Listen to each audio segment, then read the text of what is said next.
With us now is Stacee Mandeville, and she owns Red Leaf Coaching, a communication skills training company that deals with clients all over the globe. Welcome to the show, my friend. How are you? I'm great. I'm really happy to be here with you. Now, how did you start Red Leaf Coaching? What is that? I started Red Leaf Coaching because a while ago, while I was still acting, I met a gentleman who was in another show very similar to the one we were in together, Telling Secrets. We were in a show together, and he had a public speaking consultancy. We got to know each other. He hired me, and I've been coaching ever since. And as I've grown, I realized I'm ready to be a lady boss and have my own consultancy. Wonderful. Why do you think companies need communication skills? Companies need communication skills because bad communication skills are like nasty little invisible termites chewing away at your bottom line. Okay. And it's global. From the insignificant or seemingly insignificant, where the employees are confused or disgruntled, low morale, which affects productivity, all the way up to the glaringly obvious, you lost a big global client because your presentation was terrible. And good communications are a foundation for leadership, client satisfaction, and employee satisfaction. I know that you're great at what you do, but you personally, what do you feel is like your special secret sauce? My special secret sauce would have to be practicality. Okay. I really hate coaching that has lots and lots of theory and fluff with no concrete action. When people leave a training with me, I want them to be saying, wow, that was impactful and engaging and informative. And tomorrow morning, I'm going to go do X, Y, Z that Stacey told me to do so I can move forward. Do both large companies and small companies hire you to consult with them? And is there a sweet spot for you? Absolutely. I do both entrepreneurial and big businesses like GE, Merck. I've worked with Citigroup, big companies like that. My sweet spot is actually high-level managing directors in big companies. I love entrepreneurs, but they're too easy. The bigger companies, there's a serious problem with anxiety around reputation and integrity. And a good presentation can make your career, and a bad one can break your career.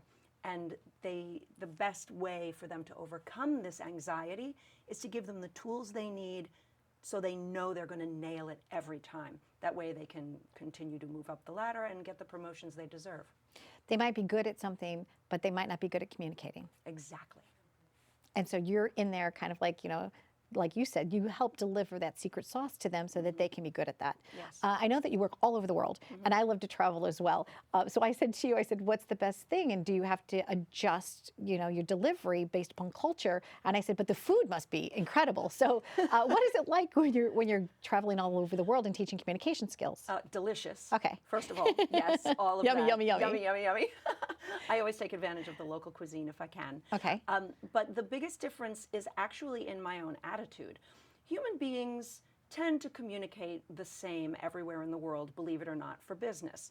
But culturally, Americans have a probably deserved reputation for being bossy and aggressive and loud.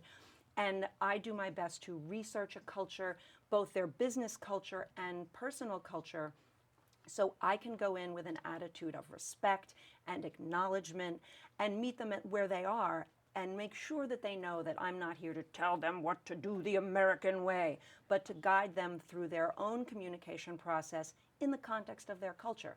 That sounds lovely. But the basic coaching is the same. Okay. And do you have something memorable? I know that you've had a lot of great experiences, but one that sticks out for you, a success story for you, where you went in, this was the situation, this is what you did, this was the result, something like that? Yeah, there was one gentleman at one of the financial companies I worked at. I think he was Citigroup. Okay. He should remain nameless to protect the innocent. But he was very quiet, very financial, very numbers, data, very introverted. And I was trying to get him to use more intonation, to show passion and commitment, and he wouldn't do it. So finally I said, I want you to quit. Just quit. Tell me you're going to quit. He did this whole rigmarole. Oh, well, I feel like my time here. I said, I don't believe you. You're going to be back tomorrow. Quit. And he got bigger and bigger. And then he yelled, he's like, I quit. I'm leaving today. And I said, stop your feet. He said, okay. I said, go slam the door. He did. And he came back. I said, how did that feel? He said, that felt great. I said, can you do that all the time? in the context of business. And he said, yeah. Wow. Yeah, he stepped into his power.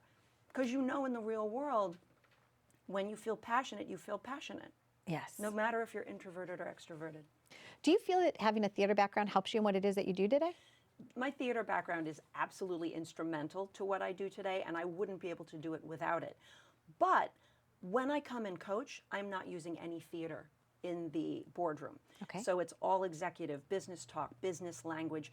We're not going to pass the energy ball. We're not crawling around to access our inner animal. There's no shaking, warming up, none of that. Because that puts them out of their comfort zone in the wrong way. Okay. Yeah. So what I'm doing is using my knowledge of character and script analysis to help them manifest the character of their most authoritative, confident, actual self. Not pretending, what's really in there. How do you look? How do you sound when you are confident? And then let's reproduce it even when you're nervous. That's the special actor thing that's happening. Oh, I like that, Stacey. I like that a lot. You have told us some success stories. How long does the process take? Can somebody be like one and done? Do they need 30 coupons? Like, what is it? How does it work? Oh, I never thought about coupons. Okay, there you go. Right, I'll write that down. Stacee Mandeville, Red Leaf Coaching. Here you go. So it really depends on the individual how long it's going to take. Okay. And the fine print is you get out what you put into it. I can pretty much tell you, soup to nuts, everything you need to continue to grow as a communicator in a 2-day intensive session.